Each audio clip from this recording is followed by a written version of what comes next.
With update చూస్తే సూర్యాపేట జిల్లా హుజూర్ నగర్లోని ఐటీ కాలేజ్ మోడల్ కాలనీ పనులను పరిశీలించారు మంత్రి ఎన్ ఉత్తమ్ కుమార్ రెడ్డి.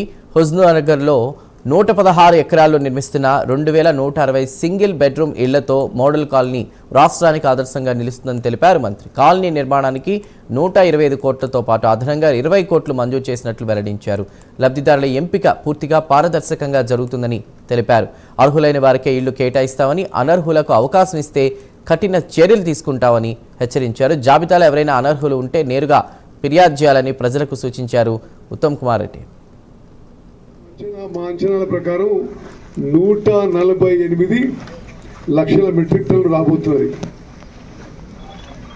మేము 90 లక్షల మెట్రిక్ టన్నులు కొనుగోలు చేయడానికి ప్రభుత్వ యంత్రాంగము, ఆర్థిక వనరులు తయారు చేసుకున్నాం.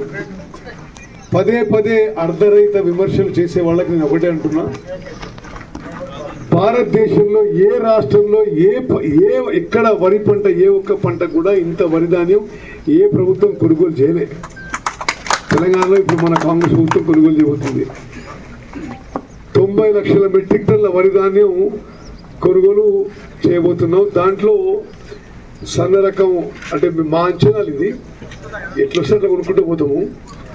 సన్న రకాలు 30 లక్షల మెట్రిక్ టన్నులు, దొడ్డు రకాలు 60 లక్షల మెట్రిక్ టన్నులు.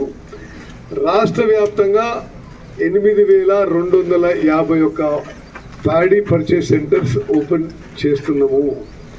దాంట్లో మహిళా సంఘాల ద్వారా నడిపించేది IKP 3403, PSCS single window society ద్వారా తెలిసేది 4173, అదర్స్ 675, మొత్తము 8